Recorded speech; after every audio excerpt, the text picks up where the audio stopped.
আলু দিয়ে বাটা মাছের ঝোল কি করে করলাম চলুন একবার রেসিপিটি দেখে নিই। আছে বাটা মাছ, কালবারুস মাছ, এসব মিলানো আছে। আমি নুন, হলুদ, শুকনো লঙ্কার গুঁড়া, একটু কাঁচা সরষের তেল দিয়ে মেখে রেখেছি। এগুলো আমি ভেজে আজকে আমি ফ্রাই প্যানে অল্প একটু সরষের তেল দিয়েছি, দিয়ে এই ম্যারিনেট করা মাছগুলো এইভাবে ভেজে নিচ্ছি। আপনারা এইভাবে ভাজতে পারেন, এতে হাতে তেল ছুটতে আসবে না। সবগুলো এইভাবে আমি ভেজে নেব। দেখুন আরও একটা আমি দিয়ে দিলাম, এইভাবে ভেজে নেবে। দেখুন বাকি মাছ দুটো আর আলু এরকম আমি একসাথে ভেজে নিচ্ছি। বাকি মাছ আগের মাছগুলো আমি ভেজে উঠিয়ে নিয়েছি লালচে করে। দেখুন আমি যে মাছের সঙ্গে আলুগুলো ভাজছিলাম, আমি ইচ্ছা করে এইভাবে কড়া করে ভেজেছি। আচ্ছা হয়ে গেছে। ওই তেলে আমি জিরা ফোড়ন দিয়েছি, আর এখানে আদা থেতো করে দিয়েছি। আর কিছু মশলা দেবো, দেখতে থাকুন। দিলাম একটু হিঙের পর দিয়েছি ধনে জিরে গুঁড়ো। এটা ভাজা নয়, এমনি ধনে জিরে গুঁড়ো।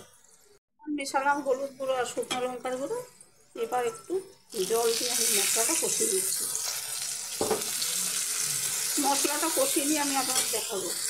মশলাটা কষিয়ে নেওয়ার পর আমি ঝোলের আন্দাজে জল দিয়েছিলাম, দেখুন ফুটে উঠেছে। এখন আমি নুন দিয়ে দিচ্ছি। এরপর ভাজা মাছগুলো মিশিয়ে দিয়েছি। এবারে ভালো করে ফুটিয়ে নেবো যতক্ষণ না মাছের স্বাদ গন্ধ ঝোলের সঙ্গে মিশে। মাছের ঝোলটা ফোড়ন দেওয়ার জন্য আমি একটু সরষের তেল গরম করেছি, আর এতে আমি একটু বিউলি চাল মিশিয়ে দিলাম। এবার আমি ভেজে নেব। দেখুন বিউলি চালটা আধ ভাজা হয়ে যাওয়ার পর আমি ধনে জিরে ভাজাগুলো মিশিয়েছি। এবার এটা আরেকটু ভালো করে আমি ভেজে নিচ্ছি। ডাল আর ভাজা মশলা বেশ ভালো করে ভাজা হয়ে গেছে। এখন আমি এই যে মাছগুলো ফোটাচ্ছিলাম সেটা ফোড়ন দিই। এবার আমি যে মাছের ঝোলটা ফোটাচ্ছিলাম পাত্রটা ধুয়ে জলটা দিয়ে দিলাম। এবার এই ডাল গুঁড়োটা যে দিয়েছি সেটা কিছুক্ষণ ফুটিয়ে নিয়ে ঝোলটা গাঢ় হলে আমি নামিয়ে নেবো। দেখুন এবার এই ঝোলটা ফুটিয়ে নিয়ে আমি নামাবো। আমি একটু বেশি ঝোল রেখেছি, এই মাছের ঝোলগুলো একটু বেশি পাতলা হলে ভালো লাগে।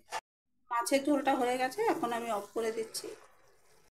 আলু দিয়ে বাটা মাছের ঝোলটা করে দেখবেন, ভালো লাগবে।